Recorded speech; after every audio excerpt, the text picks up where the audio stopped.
বিএনপির ভারপ্রাপ্ত চেয়ারম্যান তারেক রহমানকে নিয়ে কটূক্তির প্রতিবাদে নারায়ণগঞ্জের রূপগঞ্জ উপজেলা যুবদল বিক্ষোভ মিছিল ও প্রতিবাদ সমাবেশ করেছে। গতকাল ১৯ জুলাই শনিবার উপজেলার মুড়াপাড়া মঠের ঘাট এলাকা থেকে শুরু হয়ে মুড়াপাড়া বাজারে গিয়ে তারা বিক্ষোভ মিছিল ও সমাবেশ করে। আয়োজিত প্রতিবাদ সমাবেশে সভাপতিত্ব করেন উপজেলা যুবদল নেতা আবু মাহমুদ মাসুম। সভায় বক্তব্য রাখেন যুবদল নেতা সোহেল ভূঁইয়া ও আজিম সরকার প্রমুখ। সভায় বক্তারা বলেন, যারা তারেক রহমানের বিরুদ্ধে কটূক্তি করছে তারা দেশের স্বাধীনতা ও গণতন্ত্রের শত্রু। তারেক রহমান এই দেশের তরুণদের স্বপ্ন গণতন্ত্রের প্রতীক।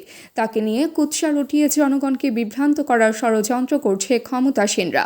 আমরা স্পষ্ট করে দিতে চাই, তারেক রহমানকে নিয়ে কটূক্তি সহ্য করা হবে না। গত ১৭ বছর হামলা মামলার শিকার হয়েছি। স্বৈরাচারের অত্যাচার সহ্য করেও আমরা রাস্তা ছাড়িনি। আন্দোলন সংগ্রাম করে গিয়েছি। শহীদ জিয়াউর রহমান স্বাধীনতার ঘোষণা করেছিলেন বলেই আজকে আমরা স্বাধীন বাংলাদেশ পেয়েছি। একটা মহল জনগণের দৃষ্টি অন্যদিকে ফেরাতে বিএনপির বিরুদ্ধে ষড়যন্ত্রে লিপ্ত হয়েছে, কিন্তু এসব ষড়যন্ত্র করে গণতন্ত্রের আন্দোলন থামানো যাবে না।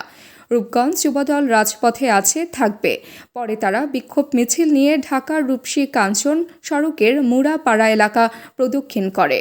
অবনতি, আইন শৃঙ্খলা পরিস্থিতির অবনতির প্রতিবাদে আজকের এই বিক্ষোভ সমাবেশে রূপগঞ্জ উপজেলা যুবদল এবং রূপগঞ্জ উপজেলা যুবদলের আওতাধীন সকল ইউনিটের নেতৃবৃন্দ যারা উপস্থিত হয়েছেন, সবাইকে রূপগঞ্জ উপজেলা যুবদল এবং আমার ব্যক্তিগত পক্ষ থেকে সংগ্রামী শুভেচ্ছা অভিনন্দন জানাই। সংগ্রামী নেতৃবৃন্দ, প্রিয় নেতৃবৃন্দ, আমাদের বিএনপির আদর্শের যে সৈনিক, আমাদের বিএনপির প্রতিষ্ঠাতা জনাব জিয়াউর রহমান এদেশের স্বাধীনতা ঘোষণা করে একটি জাতির স্বাধীনতা এনে দিয়েছিলেন। আজকের এই আমরা বাংলাদেশ পেয়েছিলাম। আমরা দেখেছি বিগত স্বৈরাচার সরকার সহ আরো অনেকগুলো পাঁচাটা দল রয়েছে যারা জিয়াউর রহমানকে নিয়ে অনেক সময় অনেক প্রকার অপপ্রচার চালিয়েছে। আপনারা আমরা জানেন, বিগত ১৭ বছর যাবৎ আমরা স্বৈরাচারের বন্দুকের নলের বিরুদ্ধে, খুনের বিরুদ্ধে, কসফায়ারের মধ্যে পড়েও আমরা আন্দোলন সংগ্রাম চালিয়ে গিয়েছিলাম। আমরা কিন্তু কোনোদিনও মৃত্যুকে উপেক্ষা করে, আমরা হামলা মামলা নির্যাতন উপেক্ষা করে আমরা রাজপথে ছিলাম। কারণ আমরা কার সৈনিক? আমরা শহীদ রাষ্ট্রপতি জিয়াউর রহমানের আদর্শের সৈনিক।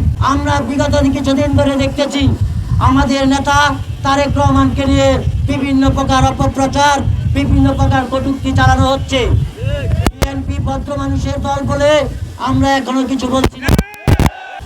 আর যদি কোনো প্রকার বিএনপির বিরুদ্ধে কোনো প্রকার অপপ্রচার চালানো হয়, আমাদের নেতা বাংলাদেশের প্রাণ জনাব তারেক রহমান বিরুদ্ধে কোনো প্রকার কটূক্তি করা হয়, তাহলে কিন্তু যুবদল ঘরে বসে থাকবে না।